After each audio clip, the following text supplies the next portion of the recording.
Selamat berjumpa kembali di Ngulik Alkitab, sahabat, sebuah program yang menjadi sarana untuk belajar dan mendalami kitab suci yang ditulis ribuan tahun lampau jaraknya dari kita dan melihat apa yang menjadi relevansinya dalam kehidupan kita sehari-hari di masa kini. Saya Pendeta Mestika Hulu. Teks yang akan kita ulik pada episode ini adalah 1 Yohanes 5 ayat 1-12 dengan topik 2 prinsip kemenangan atas dunia. Nah, untuk mengulik teks ini telah hadir bersama saya Bapak Pendeta Johan Kristantoro sebagai narasumber. Bapak Pendeta Johan adalah pendeta GKJ dan saat ini beliau melayani sebagai pendeta jemaat GKJ Bekasi Timur. Udah tahu pasti kalau beliau ini ada di Bekasi Timur. Jadi Pak Pendeta, terima kasih banyak telah hadir di sini kembali menjadi narasumber. Sama-sama, Tika. Shalom, sahabat-sahabat. Baik, sahabat, kita akan mengawali ngulik ini dengan doa dipimpin oleh Bapak Pendeta Johan. Silakan Pak Pendeta. Baik, sahabat-sahabat terkasih, mari kita berdoa. Kami sungguh bersyukur Tuhan, di penghujung tahun ini kami boleh kembali Engkau berikan kesempatan untuk mendalami sabda Tuhan. Dan juga kami mau belajar untuk menatap akhir tahun ini dan juga melihat ke depan, ke tahun yang baru, belajar dari firman Tuhan, mengenali kehendak Tuhan dalam hidup kami, dan biarlah kami boleh menjadi pribadi-pribadi yang menang atas dunia. Roh Kudus-Mu kiranya menuntun kami dan hikmat Tuhan menolong kami memahami isi Alkitab. Dalam Kristus Yesus, amin. Baik, saya akan membacakan teks kita 1 Yohanes 5 ayat 1-12. Silakan para sahabat menyimak atau memperhatikan juga Alkitab yang barangkali ada di tangan para sahabat saat ini. Setiap orang yang percaya bahwa Yesus adalah Kristus lahir dari Allah. Dan setiap orang yang mengasihi Dia yang melahirkan, mengasihi juga Dia yang lahir daripadanya. Inilah tandanya bahwa kita mengasihi anak-anak Allah, yaitu apabila kita mengasihi Allah serta melakukan perintah-perintahnya. Sebab inilah kasih kepada Allah, yaitu bahwa kita menuruti perintah-perintahnya. Perintah-perintahnya itu tidak berat, sebab semua yang lahir dari Allah mengalahkan dunia. Dan inilah kemenangan yang mengalahkan dunia, iman kita. Siapakah yang mengalahkan dunia selain daripada dia yang percaya bahwa Yesus adalah anak Allah? Inilah dia yang telah datang dengan air dan darah, yaitu Yesus Kristus. Bukan saja dengan air, tetapi dengan air dan dengan darah. Dan rohlah yang memberi kesaksian karena roh adalah kebenaran. Sebab ada 3 yang memberi kesaksian di dalam surga, Bapa, Firman, dan Roh Kudus, dan ketiganya adalah satu. Dan ada 3 yang memberi kesaksian di bumi, roh, air, dan darah, dan ketiganya adalah satu. Kita menerima kesaksian manusia, tetapi kesaksian Allah lebih kuat. Sebab demikianlah kesaksian yang diberikan Allah tentang anaknya. Barang siapa percaya kepada anak Allah, ia mempunyai kesaksian itu di dalam dirinya. Barang siapa tidak percaya kepada Allah, ia membuat dia menjadi pendusta, karena ia tidak percaya akan kesaksian yang diberikan Allah tentang anaknya. Dan inilah kesaksian itu, Allah telah mengaruniakan hidup yang kekal kepada kita, dan hidup itu ada di dalam anaknya. Barang siapa memiliki anak, ia memiliki hidup. Barang siapa tidak memiliki anak, ia tidak memiliki hidup. Nah, sahabat, itulah teks yang akan kita ulik pada episode ini, episode terakhir di 2022 yang akan mengantarkan kita juga baik untuk berefleksi tentang apa yang sudah Tuhan perbuat dalam hidup kita sepanjang tahun 2022 dan terutama mempersiapkan kita untuk menjelang tahun baru yang akan datang ini. Oke, tidak berlama-lama, saya akan buka ngulik Alkitab ini dengan pertanyaan kepada Pak Pendeta Johan yang menjadi narasumber kita tentu saja. Pak Pendeta Johan, Lembaga Alkitab Indonesia memberikan judul teks ini, para sahabat bisa melihat di Alkitab yang ada barangkali di tangan para sahabat sekarang atau di gadget begitu. Lembaga Alkitab Indonesia memberikan judul Iman Mengalahkan Dunia. Bagi kita ini penting, bicara tentang iman adalah ini hal yang sangat penting begitu. Nah, pertanyaan saya membuka ngulik kita, apa yang menjadi pokok persoalan sehingga penulis surat Yohanes ini membicarakan atau menuliskan hal tentang yang diberikan judul iman yang mengalahkan dunia. Silakan Pak Pendeta. Ya, baik Tika. Sahabat-sahabat terkasih, kalau kita mau memahami 1 Yohanes 5, kita tidak bisa melepaskannya dari keseluruhan surat 1 Yohanes. Dan surat 1 Yohanes ini sesungguhnya ditulis kepada jemaat Tuhan di suatu kota di mana iman kepada Kristus sudah mulai bertumbuh, sudah mulai berkembang, bahkan dalam realitasnya sudah mulai memunculkan berbagai varian pemahaman, khususnya pemahaman tentang siapa Yesus itu dalam kaitannya dengan Allah Bapa. Nah, 1 Yohanes 5 agaknya menjawab satu kegelisahan doktrinal, satu kegelisahan tentang doktrin, tetapi juga kegelisahan eklesial, kegelisahan tentang keberadaan jemaat atau gereja Tuhan, di mana surat ini menjadi tujuannya.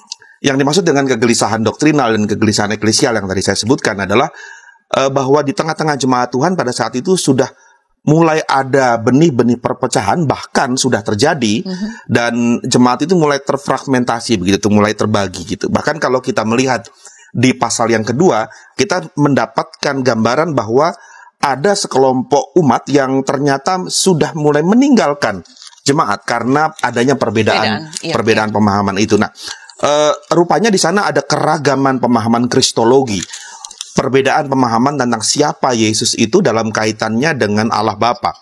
Dan di situ paling tidak ada dua kelompok, di jemaat itu paling tidak ada dua kelompok yang muncul. Yang pertama, kelompok yang memandang Yesus sebagai wujud rohani dari anak Allah, sehingga sosok Yesus hanya dipandang secara rohani saja. Dimana kalaupun Yesus terlihat sebagai manusia yang jasmaniah, kelompok ini melihat itu sebenarnya hanya menyerupai manusia saja, tidak benar-benar sungguh-sungguh manusia secara badan, secara fisik. Nah, di antaranya kelompok ini adalah kelompok yang dikenal sebagai kelompok doketik, yang menganut ajaran doketisme, yang kemudian mungkin sahabat-sahabat pernah mendengar juga, yang kelak kemudian kelompok ini menjadi cikal bakal dari aliran atau kaum gnostik. Nah, kelompok inilah yang kemudian agaknya meninggalkan jemaat. Nah, lalu di jemaat itu juga ada kelompok yang kedua, di mana kelompok ini memahami Yesus Kristus secara utuh sebagai anak Allah. Bukan hanya secara rohani, tetapi juga bahwa Yesus memang hadir secara jasmania. Nah, kelompok inilah yang bertahan di tengah jemaat, dan kelompok inilah yang rupanya menjadi alamat atau menjadi tujuan penerima dari surat ini. Baik, saya menangkap bahwa surat 1 Yohanes ini menjawab, tadi Pak Pendeta katakan, menjawab kegelisahan doktrinal sekaligus eklesial atau keberadaan jemaat begitu. Nah, merespons perbedaan pemahaman mengenai Yesus atau kristologi yang terjadi di tengah jemaat. Namun begini Pak Pendeta, para sahabat juga barangkali mengenal ini gitu ya. Perbedaan pendapat, pemahaman itu kan hal yang wajar ya. Di tengah-tengah hari-hari kita dalam keluarga berbeda pendapat, berbeda channel yang disuka, begitu kan biasa ya, begitu ya, berbeda selera makan begitu. Nah, karena perbedaan merupakan sesuatu yang wajar, katakan begitu, ya okelah cara beribadah, cara berdoa kan bisa berbeda juga contohnya, begitu ya. Betul. Nah, pertanyaan saya begini, lalu mengapa? Karena berdasarkan itu ya, ini bisa diluruskan oleh Pak Pendeta tentu saja.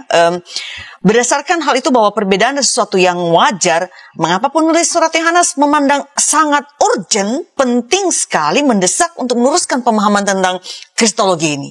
Iya. Kenapa Pak Pendeta? Kenapa? Silakan. Soal perbedaan aja sampai harus dibuatkan surat khusus begitu ya, dan membahas tentang itu. Oke. Baik, sahabat-sahabat, memang jemaat-jemaat Kristen pada abad-abad awal itu punya karakter masing-masing dan punya persoalan masing-masing.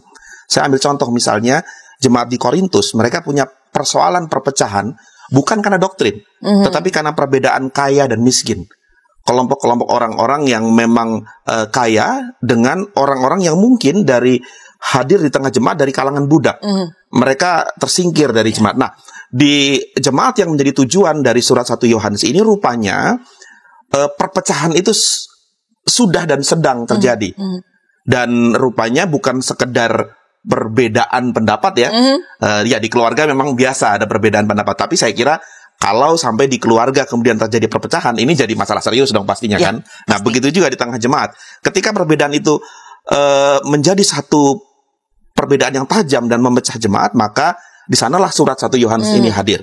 Nah, penulis 1 Yohanes sendiri, sahabat-sahabat terkasih, secara keras sekali lagi menyebut kelompok yang meninggalkan jemaat itu, kelompok yang tidak memahami Yesus Kristus secara utuh, itu oleh penulis disebut sebagai kelompok antikristus. Pada pasal yang kedua. Keras sekali. Dan seringkali akhir-akhir ini kan kita juga mendengar istilah-istilah itu ya, antikristus, ya antikristus. Dan itu sebutan yang keras, itu stigma yang keras. Tetapi memang sebutan ini diberikan oleh penulis surat 1 Yohanes, mengingat bahwa kehadiran kelompok ini rupanya sudah menimbulkan skisma atau perpecahan di tengah-tengah jemaat. Dan hal ini menunjukkan bahwa ternyata yang namanya perpecahan itu bukan hanya terjadi antara gereja Barat Timur atau Protestan dan Katolik gitu, tetapi sejak abad-abad awal memang ternyata sudah ada perpecahan di tengah-tengah jemaat. Nah, jadi hadirnya 1 Yohanes ini, sahabat-sahabat, itu saya kira tujuannya adalah demi mencegah perpecahan lebih jauh, mencegah perpecahan yang lebih luas lagi. Dan karena itu, kalau dilihat nanti kita akan dalami juga, pada pasal 5 surat ini, penulis surat berupaya untuk memperjelas kristologinya. Nah, yang menarik bagi saya adalah ajaran kristologi ini oleh penulis surat dikemas dalam suatu ajaran etis dengan satu tema mengalahkan dunia. Nikaton kosmon, ini satu ungkapan yang muncul di dalam bacaan kita, ya, mengalahkan dunia. Jadi menurut penulis surat 1 Yohanes, rupanya kemenangan atas dunia itu diraih melalui 2 prinsip. Yang pertama, iman percaya bahwa Yesus adalah anak Allah. Dan prinsip yang kedua adalah iman itu yang mendasari hidup saling mengasihi sebagai sesama anak-anak Allah. Oke. Jadi saya menangkap begini Pak Pendeta, kalau saya mengatakan perbedaan itu sesuatu yang wajar begitu, tapi penjelasan Pak Pendeta menegaskan pada kita bahwa ini bukan sekadar perbedaan perbedaan paham yang biasa begitu, tapi bagi kekristenan ini merupakan core, ya, karena kristologi. Betul. Jadi ini justru yang tidak boleh dianggap enteng, karena itu perlu ditangani segera dan serius begitu, ya. Baik. Saya melanjutkan. Nah, karena demikian tadi Pak Pendeta Johan sudah mengatakan bahwa karena situasi yang ini genting, ini bisa bukan sekadar perpecahan, identitas jemaat juga jadi bisa semakin tidak jelas ya, hilang kalau ini tidak ditangani segera. Nah, karena itu segera saja saya bertanya ke Pak Pendeta, lalu bagaimana penulis surat Yohanes ini menjelaskan kristologinya untuk, katakanlah, kalau sekarang kita suka bikin hashtag ya, save jemaat, ya, untuk menyelamatkan jemaat yang saat ini sedang dalam ambang kehancuran karena perpecahan. Silakan Pak Pendeta. Ya, saya mengajak Tika dan sahabat-sahabat untuk kita bersabar dan pelan-pelan membahas teks ini, karena ini teks yang kalau kita baca memang tidak mudah gitu. Bahasanya juga tidak mudah. Karena dalam semangat Natal para sahabat, saya kira berkenan ya untuk bisa menikmati percakapan ini walaupun agak berat, ya. Silakan. Iya, oke, nggak apa-apa. Jadi kalau kita membaca pasal 5, penulis surat 1 Yohanes memulai dengan satu postulat, dengan satu teori, begitu, satu ajaran bahwa setiap orang yang percaya bahwa Yesus adalah Kristus, lahir dari Allah. Itu adalah yang disebutkan dalam ayat yang pertama. Ya. Nah, dengan dalil ini sebenarnya penulis surat ingin memperlihatkan hubungan yang tegas antara iman kepada Yesus Kristus dengan status anak Allah, dengan status lahir dari Allah. Jadi, setiap orang yang percaya bahwa Yesus adalah Kristus, lahir dari Allah. Ini adalah dasar dari pemahamannya. Dan dengan demikian seseorang menjadi anak Allah bukan karena etnis, bukan karena genetis, melainkan karena adanya iman di dalam dirinya bahwa Yesus adalah Kristus, adalah Mesias. Nah, itu yang pertama.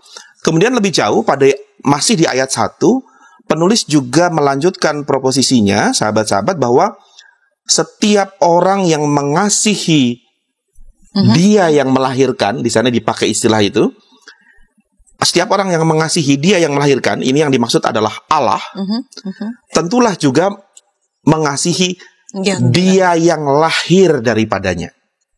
Nah, ini bisa berarti dua. Bisa berarti menunjuk pada Yesus, tetapi juga dia yang lahir daripadanya itu bisa menunjuk pula pada anak-anak Allah. Nah, dengan perkataan lain, penulis sebenarnya hendak mengajarkan bahwa setiap orang yang mengaku bahwa dirinya mengasihi Allah semestinya juga mengasihi anak-anak Allah. Nah, jadi semestinya orang-orang yang mengaku bahwa saya mengasihi Allah, semestinya dia juga mengaku bahwa dia juga mengasihi sesamanya. Kurang lebih seperti itu. Nah, kemudian pada ayat 2 sampai ayat yang kelima, sahabat-sahabat bisa mendapati suatu uraian yang menggunakan kalimat-kalimat yang saya menyebutnya kalimat yang circular begitu. Kalau orang Jawa bilangnya kalimatnya bulat begitu ya. Bolak-balik ke situ ya. Jadi di ayat 2 sampai ayat 5 itu dikatakan bahwa kasih kepada anak-anak Allah berarti mengasihi Allah serta melakukan perintah-perintahnya. Itu ada di ayat yang kedua. Kemudian mengasihi Allah berarti melakukan perintah-perintahnya. Dan dikatakan pada ayat yang ketiga, melakukan perintah-perintah Allah itu tidak berat. It's not burdensome dalam bahasa Inggris ya. Kenapa tidak berat? Kenapa tidak membebani? Karena dikatakan pada ayat 4, karena semua anak Allah telah mengalahkan dunia. Dan bagaimana anak Allah mengalahkan dunia? Ketika mereka memiliki iman percaya kepada Yesus sebagai anak Allah. Dan itu ada di ayat yang kelima. Jadi kalimatnya tuh memang nggak mudah ya. Kalimat saya tadi pakai istilah kalimatnya bulat gitu ya. Tapi kalau kalimatnya ini kemudian kita coba lihat dari bagian awal dan akhirnya begitu, lalu kita kaitkan dari ujung ke ujung begitu kalimatnya, maka kita akan mendapati satu ajaran Tika dan sahabat-sahabat bahwa kasih kepada anak-anak Allah ternyata berkaitan langsung dengan iman kepada Yesus sebagai Kristus. Jadi iman kita kepada Yesus itu tidak terpisah dari kasih kita kepada anak-anak Allah begitu. Baik, kita akan lanjutkan ulikan kita setelah pesan berikut ini.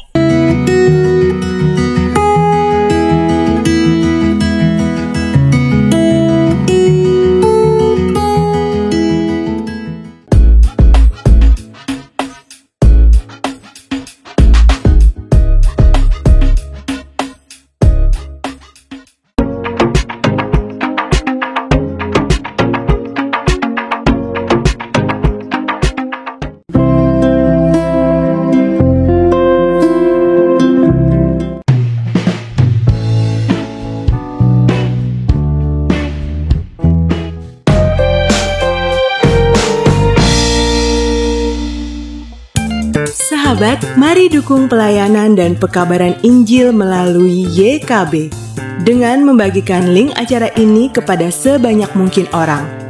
Dukungan juga dapat saudara lakukan dengan mentransfer dukungan finansial ke rekening BCA ke nomor 450 305 2990 450 305 2990 atas nama Yayasan Komunikasi Bersama.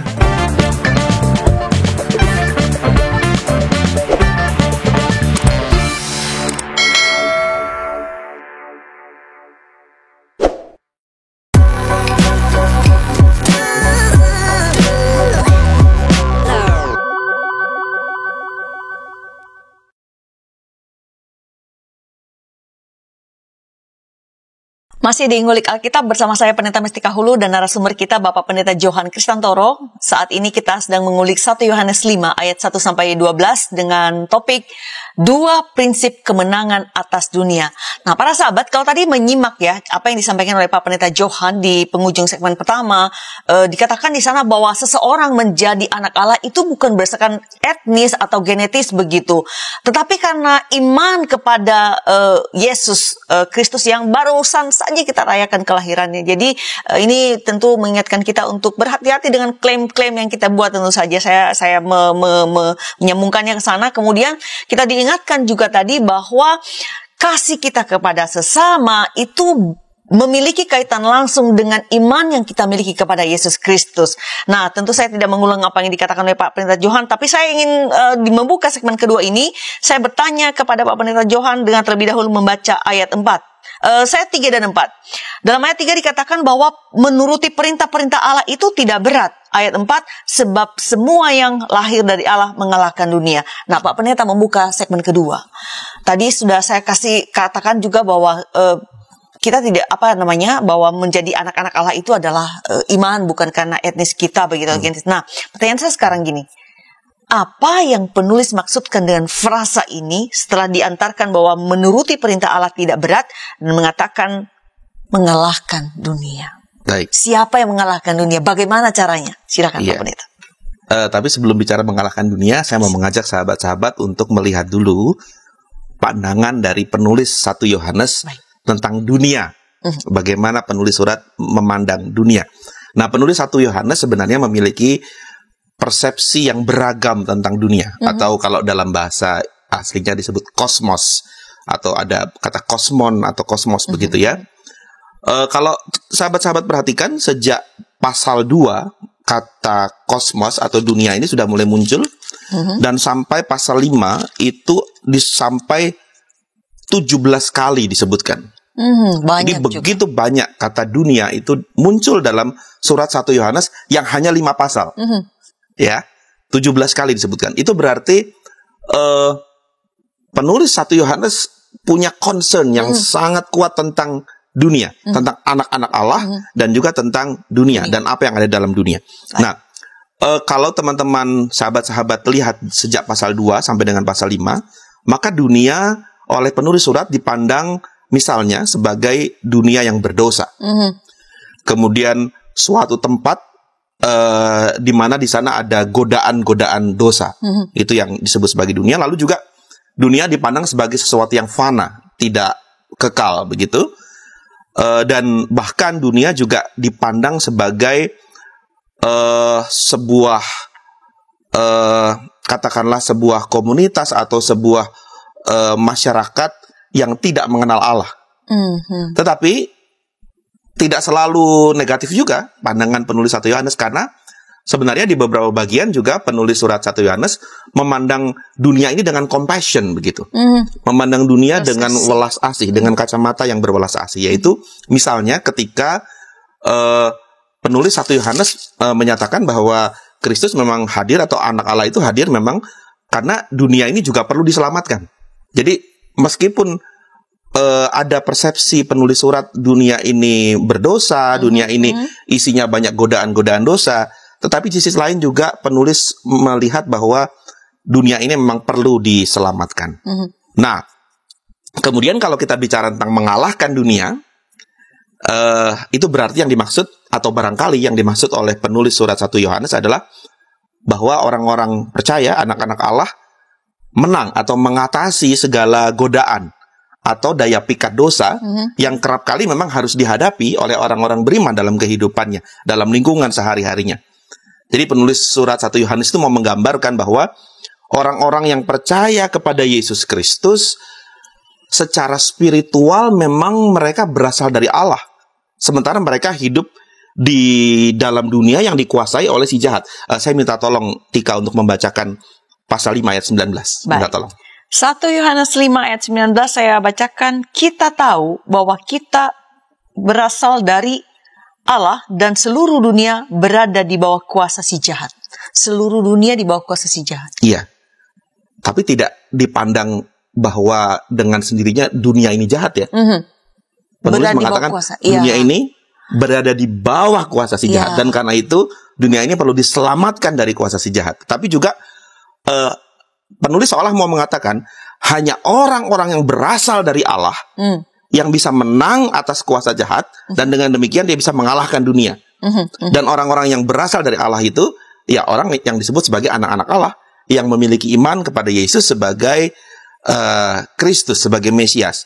Nah, dengan kata lain sebenarnya mengalahkan dunia ini juga bisa dipahami bahwa kalau anak-anak Allah, orang-orang yang percaya kepada Yesus sebagai Kristus, tidak terpengaruh oleh segala godaan dosa dan mampu fokus hidup sebagai anak-anak Allah di dunia ini. Oke. Terima kasih untuk penjelasan Pak Pendeta. Nah, para sahabat bisa menyimak ya. Tadi Pak Pendeta Johan mengatakan ini rasanya bulatnya ya. Jadi tadi mengasihi yang melahirkan dan yang lahir daripadanya. Dan sekarang dalam ayat 19 yang baru saya bacakan bahwa kita menangkap gitu ya. Pak Pendeta Johan barusan menjelaskan bukan dunianya yang jahat, tapi dia dibawa pengaruh. Dan ini memang permainan yang benar-benar membutuhkan kecermatan kita untuk membacanya. Oke.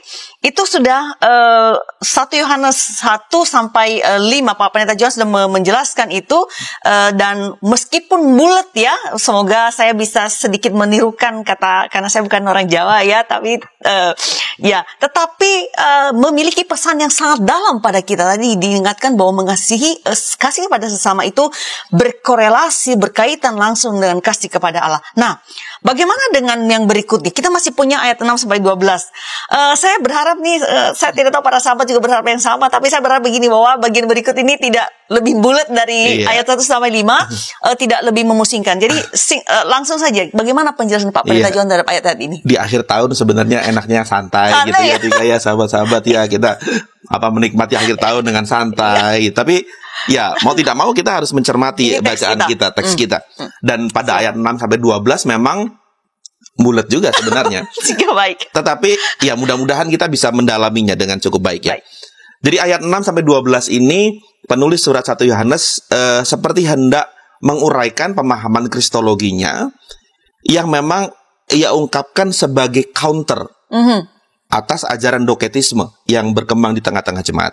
Nah, jadi kalau ajaran doketisme itu kan memandang bahwa Yesus itu dipahami sebagai Allah yang menyerupai, atau dengan kata lain berpura-pura jadi manusia.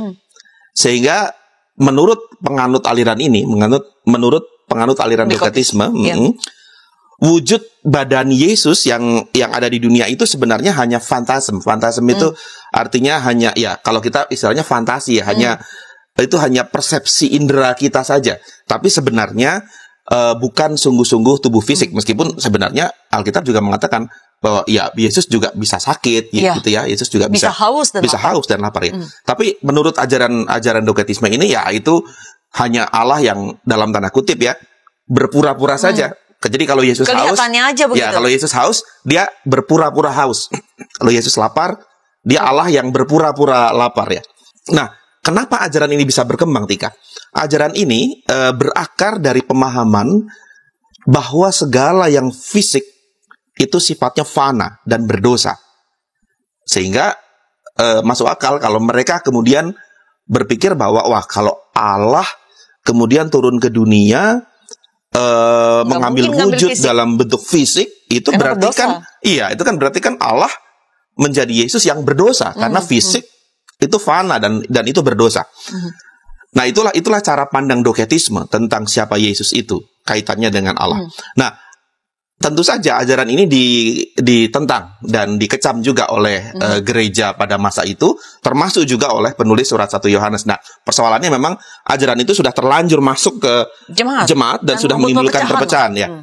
Nah, tetapi jelas sebenarnya bahwa penulis 1 Yohanes secara tegas mengatakan bahwa Yesus itu bukan bukan Allah yang berpura-pura menjadi manusia secara fisik, tidak. Justru penulis 1 Yohanes menegaskan bahwa Yesus memang benar-benar seorang manusia yang hadir secara fisik. Saya minta tolong Tika membaca pasal 5 ayat 6. Oke. Masih teks kita ya? Masih teks kita.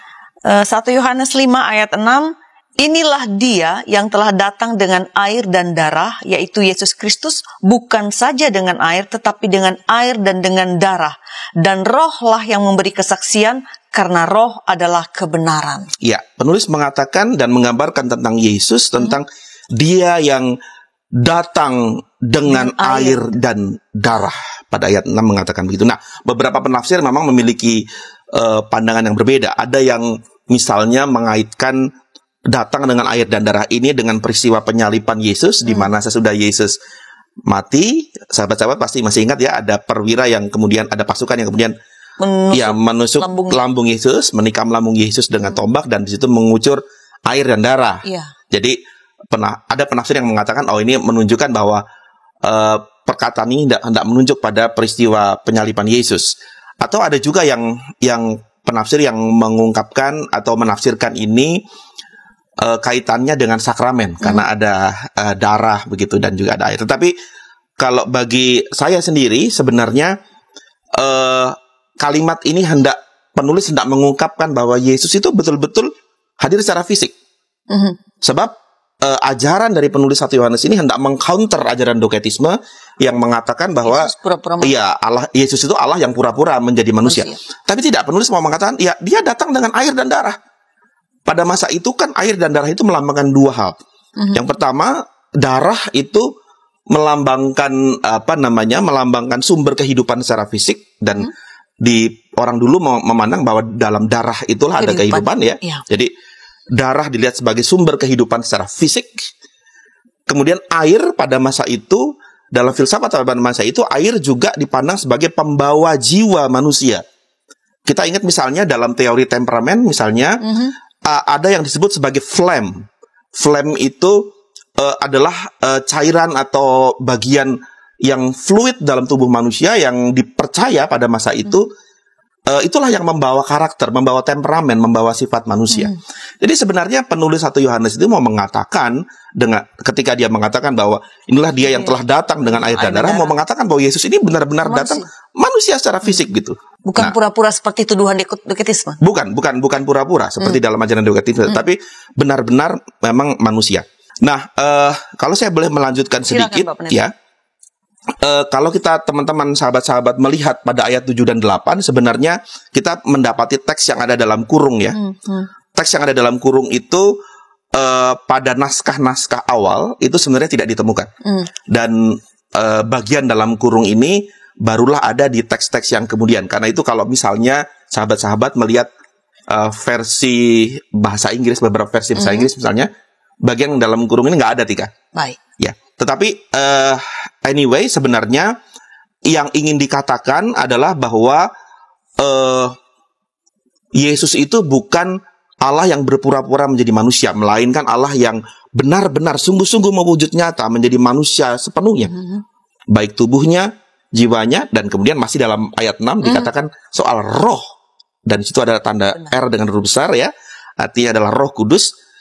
Dan dipahami di situ bahwa Yesus benar-benar manusia yang hadir dalam tubuh, jiwa, dan juga roh jadi dunia. Nah, dengan demikian, penulis surat 1 Yohanes mau mengatakan bahwa beriman percaya kepada Yesus juga berarti menerima wujud manusiawi Yesus seutuhnya. Kurang lebih seperti itu. Menarik. Percaya bahwa Yesus adalah Kristus, berarti kita menerima wujud manusia Yesus seutuhnya. Kita kenal sekarang 100% Tuhan, 100% manusia utuh. Tidak bisa. Nah, pertanyaan saya singkat saja Pak Pendeta, tapi mungkin bulat ya jawabannya. Apa implikasinya ketika kita percaya secara utuh bahwa Yesus ini benar-benar 100% Tuhan dan 100% manusia? Apa implikasinya bagi kita atau bagi jemaat pada masa itu? Oke, baik. Ya, ini satu teologi yang juga menarik sebenarnya, Tika dan sahabat-sahabat. Kalau kita memahami Yesus secara utuh sebagai manusia, tubuh, jiwa, dan rohnya, maka ketika kita bicara tentang keselamatan, kita bicara tentang hidup kekal, ayat 9 sampai ayat 12 itu bicara soal itu ya, soal hidup yang kekal, bicara tentang zoen aionion. Dengan demikian implikasinya adalah sebenarnya hidup yang kekal itu bukan hanya hidup yang menyangkut roh kita, tetapi juga menyangkut kemanusiaan kita seutuhnya. Ketika Allah menyelamatkan saudara, menyelamatkan saya, menyelamatkan kita, maka yang diselamatkan oleh Allah itu bukan hanya roh kita, tapi seutuhnya kemanusiaan. Karena itulah Yesus hadir secara utuh.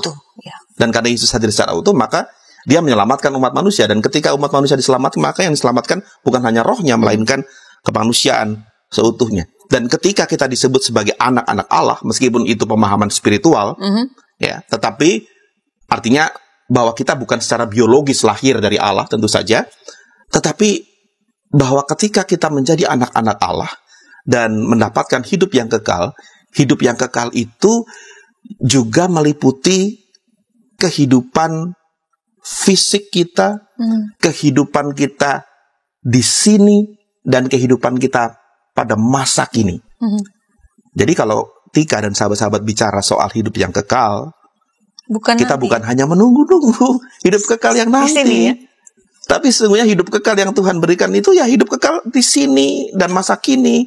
Dan itu juga meliputi seutuh kemanusiaan kita, tubuh, jiwa, dan roh kita. Nah, ini saya kira implikasi yang menarik ya kalau kita mau bicara tentang keselamatan atau tentang hidup yang kekal. Oke, berarti ini mengingatkan kita untuk tidak hanya sibuk memikirkan kehidupan nanti di seberang kematian, tetapi sekarang ini kehidupan diperjuangkan, diupayakan untuk sesuai dengan kehendak Allah dan damai sejahtera. Oke, kita lanjutkan berikan kita setelah pesan-pesan berikut ini.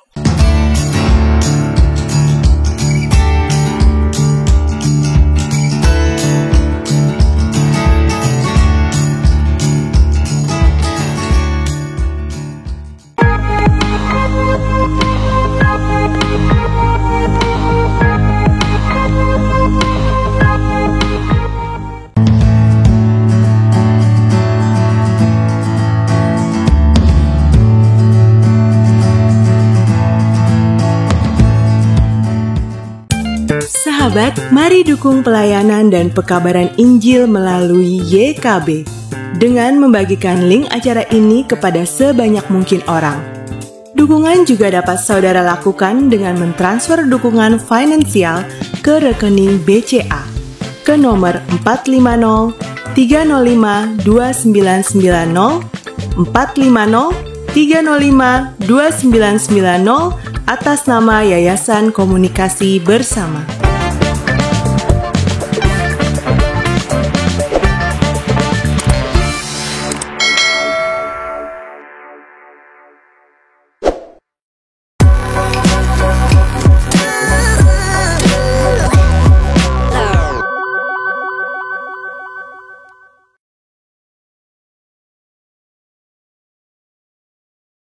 Terima kasih sahabat masih setia bersama kami di Ngulik Alkitab di edisi terakhir atau episode terakhir tahun 2022 bersama saya Pendeta Mistika Hulu dan Bapak Pendeta Johan Kristantoro sebagai narasumber kita, dan saat ini kita mengulik 1 Yohanes 5 ayat 1-12 dengan topik 2 prinsip kemenangan atas dunia. Kita sudah berada di segmen terakhir, jadi silakan para sahabat jika mau berinteraksi di kolom yang tersedia. Kita lanjutkan bincang kita yang sudah sangat seru dan tentu saja dengan bobot yang lumayan begitu ya, dan tadi bulat kata Pak Pendeta. Tapi semoga bukan bulat yang diperhatikan dalam semangat Natal, kita belajar tentang Kristus. Iya, harus tetap bersemangat. Dan kemudian apa yang menjadi relevansinya dalam kehidupan kita seperti yang memang merupakan semangat dari program Ngulik Alkitab ini. Oke, kembali ke Pak Pendeta Johan yang menjadi narasumber kita. Tadi di segmen kedua Pak Pendeta Johan sudah menjelaskan terutama di bagian akhir begitu, bahwa setiap orang yang percaya kepada Yesus Kristus, pada Yesus sebagai anak Allah, akan menjadi anak-anak Allah dan memiliki hidup yang kekal itu bukan berdasarkan gen, bukan berdasarkan status sosial dan lain-lain, tapi etnis bukan, tetapi iman itu yang menjadikan kita anak Allah, dan lagi dengan percaya pada Yesus kita memiliki hidup yang kekal. Nah, tadi saya mengingat Pak Pendeta, semoga para sahabat juga mengingat bahwa kehidupan kekal yang dimaksud bukan nanti di seberang kematian, tapi di sini, di dunia ini, dan itu secara utuh. Oke, itu merupakan kabar baik, karena kadang-kadang kita cuma pikir gimana kapan nyampe ke sana, padahal Tuhan juga menghendaki kita mengalaminya di sini dan kini. Oke, Pak Pendeta sudah menyampaikan tentang teks kita yang cukup bulat itu. Nah, apa selanjutnya yang akan kita lihat, Pak? Apakah masih bulat juga atau ada sesuatu yang lebih kita nikmati di episode di penutup ini di tahun 2022 ini? Silakan. Ya, baik Tika, supaya nggak semakin bulat ya sahabat-sahabat. Saya mau masuk saja langsung ke yang dalam tema kita disebut sebagai 2 prinsip kemenangan atas dunia. Yaitu bahwa iman kepada Yesus sebagai anak Allah dan kasih kepada anak-anak Allah atau sesama anak-anak Allah adalah jalan kemenangan atas dunia. Nah, kalau sahabat-sahabat perhatikan di pasal sebelumnya, sebenarnya persoalan kasih ini bukan persoalan baru. Kalau teman-teman baca di 1 Yohanes 4 itu ada satu penjelasan yang panjang tentang kasih, bahkan di sana dikatakan bahwa Allah adalah kasih. Sudah ditegaskan di dalam misalnya pasal 4 ayat 7 sampai 21. Misalnya itu satu uraian panjang gitu ya, yang kemudian ditutup dengan satu penegasan di pasal 21. Tika mungkin mau bantu membaca pasal 4 ayat 21? Baik, saya bacakan 1 Yohanes 4 ayat 21. Dan perintah ini kita terima dari Dia, barang siapa mengasihi Allah, ia harus juga mengasihi saudaranya. Nah, ini seperti yang Pak Pendeta katakan tadi, ini berkaitan langsung. Berkaitan langsung. Jadi mengasihi Allah itu berkaitan langsung dengan kasih kepada saudara-saudara. Nah, dalam pasal 5 ini diperdalam lagi begitu ya. Jadi seolah-olah penulis mau mengatakan, oke, kalau kita bicara soal kasih, mengasihi Allah juga mengasihi sama. Tapi penulis surat ini mau mengatakan bahwa kasih kepada sama ini bukan kasih yang sembarang kasih gitu ya. Bukan kasih, kalau orang sekarang bilang, bukan yang kaleng-kaleng begitu. Ya, tapi kasih yang memang berkaitan langsung dengan iman kepada Yesus, atau bahkan kasih yang didasari dengan iman kepada Yesus Kristus. Jadi dengan kata lain, poin pembelajaran yang penting adalah bahwa kasih kepada Allah itu kita tunjukkan melalui kasih kepada sesama, dan kasih kepada sesama itu sebenarnya mestinya berakar dari iman kita kepada Yesus sebagai Kristus. Nah, ini menjadi sesuatu yang utuh begitu ya. Kita mengasihi Allah, kita memiliki iman kepada Yesus, dan kita juga memiliki kasih kepada sesama. Ini menjadi satu, saya rasa menjadi satu hubungan yang saling berkaitan ya. Dan satu sama lain saling berkelindan gitu ya. Nah, itu yang pertama. Okay. Lalu yang kedua yang saya kira juga sangat penting, ketika penulis surat 1 Yohanes mengatakan bahwa dunia ini sampai 17 kali disebutkan dalam 1 Yohanes, kosmos atau dunia ini digambarkan sebagai tempat yang penuh dengan godaan-godaan dosa. Dunia yang fana ini penuh dengan godaan-godaan dosa yang kerap kali menyeret orang beriman untuk tidak melakukan perintah Allah, untuk tidak mengasihi sama manusia. Maka itu perlu kita waspadai ya sahabat-sahabat, sebagai sesuatu yang memang berkaitan dengan kemanusiaan kita seutuhnya, berkaitan dengan fisik kita, kemanusiaan kita. Tidak jarang godaan-godaan itu menjerat kita untuk misalnya lebih memikirkan diri sendiri, memuaskan nafsu sendiri, nafsu individu. Bahkan tidak jarang juga orang memanfaatkan, menindas orang lain demi dia bisa memuaskan keinginan dirinya sendiri. Jadi godaan-godaan yang ada di dunia ini, godaan-godaan yang real begitu ya, yang memang menyangkut kemanusiaan kita, yang menyangkut tubuh, jiwa dan roh kita. Bukan hanya roh kita yang digoda, tubuh jiwa kita juga digoda. Dan karena yang digoda, nah ini menarik, karena yang digoda di dunia ini bukan hanya roh kita, tapi yang digoda adalah tubuh, jiwa dan roh. Maka utuh juga Allah, ya. Maka Allah pun menyelamatkan tubuh, jiwa dan roh kita di dunia. Sehingga keselamatan itu, tadi Tika sudah sampaikan, keselamatan itu, hidup kekal itu bukan sesuatu yang dinanti-nantikan di masa depan saja, bukan itu saja. Memang betul kita menantikan penggenapan keselamatan itu. Tetapi sahabat-sahabat juga perlu memahami bahwa hidup kekal, keselamatan Allah itu juga menyangkut kemanusiaan kita saat ini. Sebab kita digoda di dunia ini, yang digoda bukan cuma roh kita, tapi juga tubuh, jiwa, dan roh kita. Karena itu keselamatan itu juga atas tubuh, jiwa, dan roh kita. Nah, ini sesuatu yang penting supaya kita tidak hidup berorientasi hanya pada diri sendiri.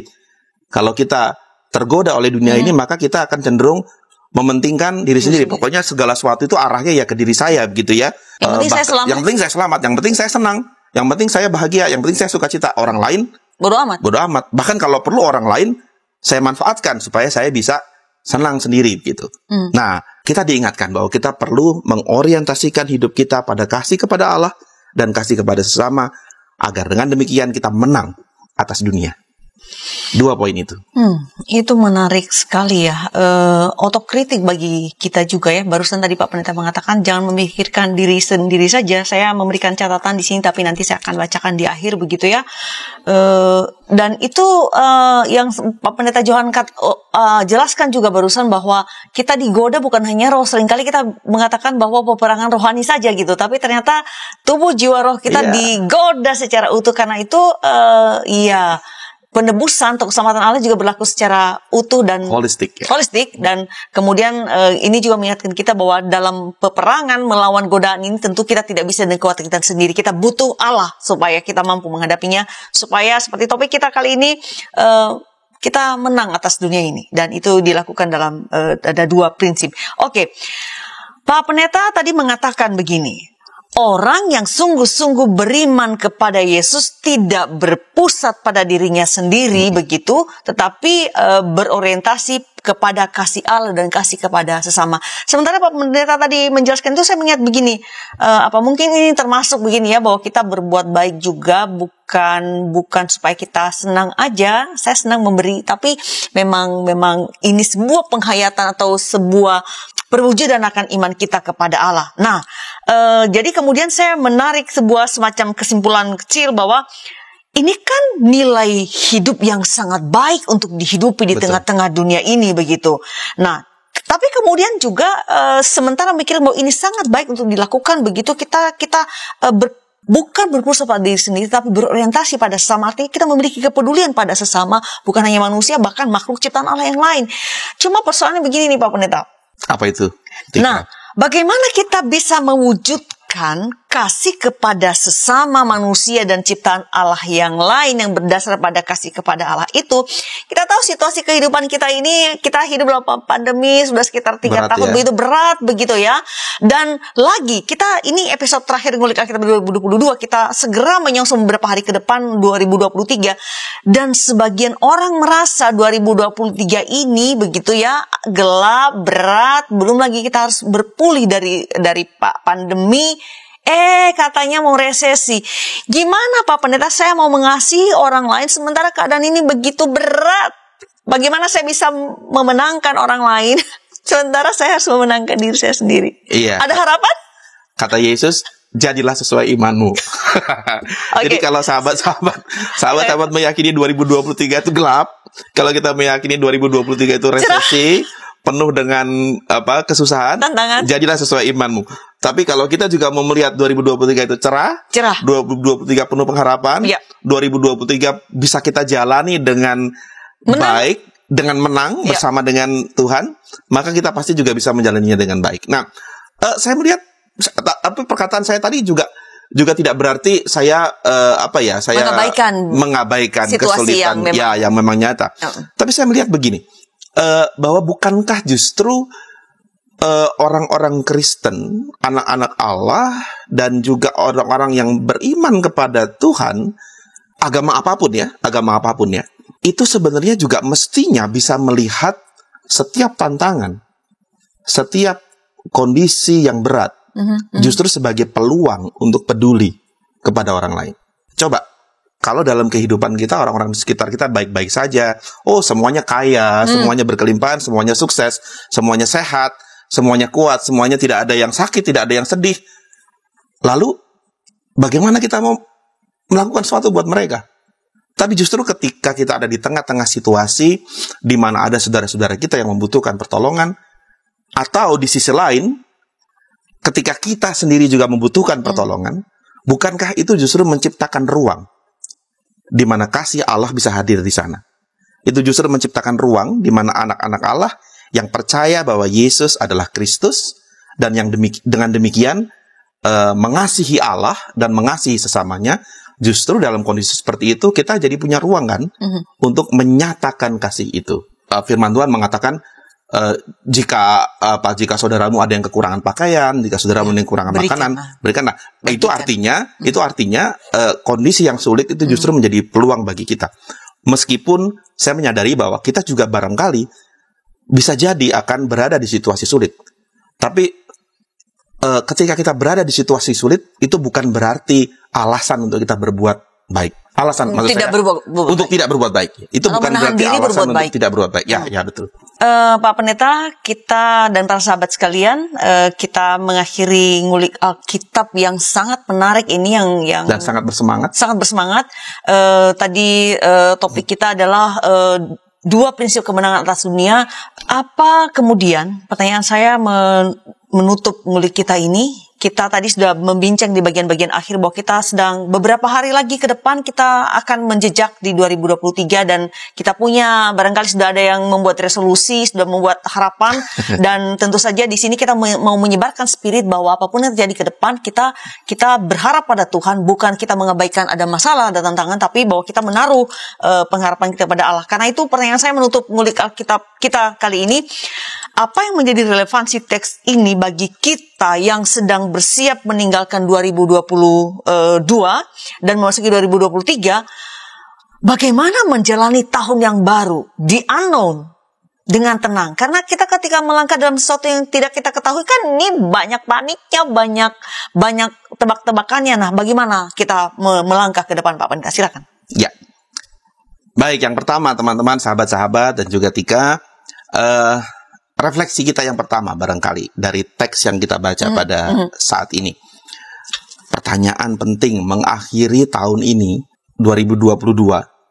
Sudahkah sahabat-sahabat dan saya menang atas dunia? Kita mungkin tahu dalam pengetahuan keagamaan kita bahwa Yesus adalah Mesias. Itu sudah diajarkan sejak kita sekolah minggu dulu.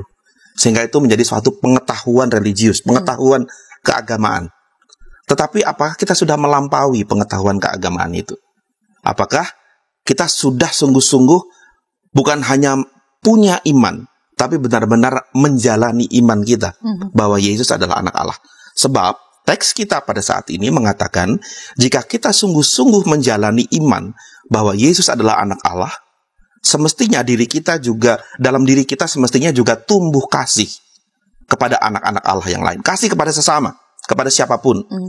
Nah, kalau dalam hidup kita ada kasih kepada sesama, maka semestinya yang kita upayakan dalam kehidupan kita adalah kasih, keadilan, pendamaian, pengampunan, dan persaudaraan di antara sesama manusia. Nah, saya kira itu satu hal yang pertama. Kalau kita memang sudah menang atas dunia, maka semestinya kemenangan atas dunia itu ada wujudnya. Wujudnya adalah kasih kepada sesama. Yang kedua, sahabat-sahabat terkasih, memasuki tahun 2023. Biasanya kalau masuk tahun yang baru, kita membuat apa, Tika? Resolusi. Teman-teman, sahabat-sahabat pasti juga pernah buat resolusi. Dan biasanya, mohon maaf ya, biasanya resolusi-resolusi kita itu resolusi yang sifatnya masih berorientasi pada diri sendiri. 2023 saya ingin jalan-jalan ke luar negeri misalnya. 2023 saya ingin dapat promosi. 2023 saya ingin dapat jodoh. 2023 saya ingin turun berat badan misalnya. Semua resolusi itu seringkali berorientasi pada diri kita sendiri. Nah, bagaimana kalau sebagai anak-anak Allah yang sudah menang atas dunia, saya mengajak sahabat-sahabat semua, bagaimana kalau kita sekarang mengarahkan resolusi kita bukan lagi kepada diri sendiri, tapi justru kepada sesama juga. Jadi mari kita bikin resolusi yang memperlihatkan bahwa kita adalah orang-orang yang sudah mengalahkan dunia. Dan kalau orang sudah mengalahkan dunia, maka dia tidak akan melulu memikirkan dirinya sendiri saja. Tapi orang-orang yang sudah mengalahkan dunia, yang bertahan menghadapi godaan, yang bertahan menghadapi segala cobaan, dia akan memikirkan bagaimana dia juga memikirkan orang lain, bagaimana dia juga berbuat untuk sesama manusia. Dua hal ini saya kira yang penting ya, menjadi bekal kita untuk mengakhiri tahun 2022 dan menatap ke tahun 2023. Baik, terima kasih Bapak Pendeta Johan Krisantoro atas ulikan yang diberikan pada episode terakhir Ngulik Alkitab 2022. Sama-sama, Tika. Yang menjadi berkat bagi para pemirsa yang sedang bersama kita sekarang. Ya. Baik, para sahabat, tentu saja mengucapkan selamat Natal bagi para sahabat sekalian, dan tentu saja juga selamat menyongsong tahun baru 2023. Selamat Natal dan tahun baru ya. Kami mengucap syukur, berterima kasih bahwa kita semua bisa menikmati Ngulik Alkitab sepanjang tahun ini dan kiranya menjadi berkat bagi kita dan kita teruskan pada orang lain. Amin. Nah, dalam kesempatan ini juga kami mengucapkan terima kasih untuk dukungan yang diberikan, baik dan memberi like atau membagikan link ini kepada sebanyak mungkin orang, dan tentu saja untuk melakukan subscribe. Nah, sebelum mengakhiri ngulik ini dalam doa, saya ingin menyampaikan beberapa hal yang tadi saya catat begitu. Tentu saya tidak akan mengulang bagian-bagian yang disampaikan oleh Pak Pendeta Johan. Nanti silakan didengarkan kembali yang supaya mempersiapkan kita dengan lebih baik, memahami lebih baik. Keselamatan dan kehidupan kekal yang dari Allah itu terjadi here and now, kini dan di sini, dan Allah melakukannya secara utuh. Tubuh, jiwa, roh kita diselamatkan oleh Allah. Karena itu kemudian mari kita juga menggunakan kehidupan yang diselamatkan oleh Allah secara utuh dengan memuliakan Tuhan dalam menunjukkan kasih.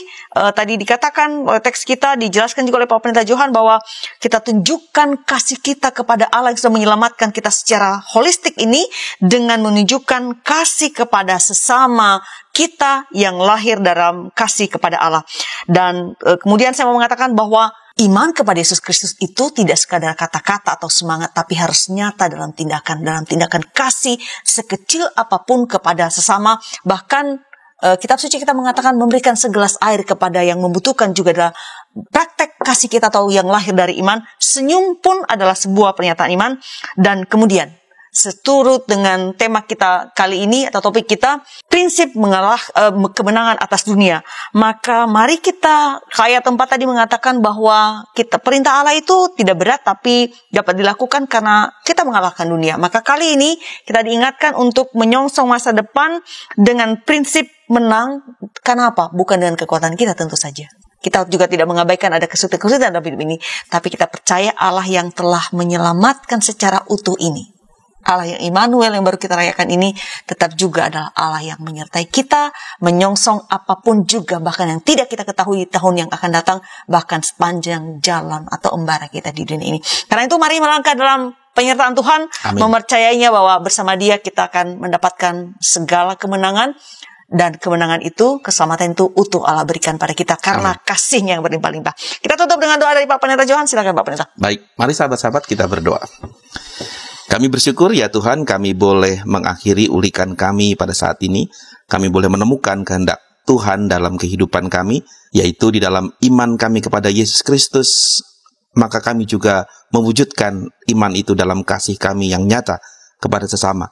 Karena dengan demikianlah iman kami mengalahkan dunia. Engkau menghendaki kami untuk menjadi anak-anak Allah yang mengalahkan dunia.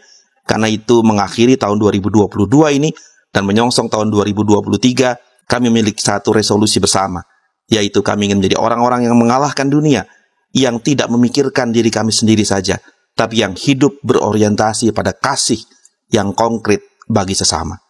Terima kasih Bapa, dalam Kristus Yesus kami sudah berdoa. Amin.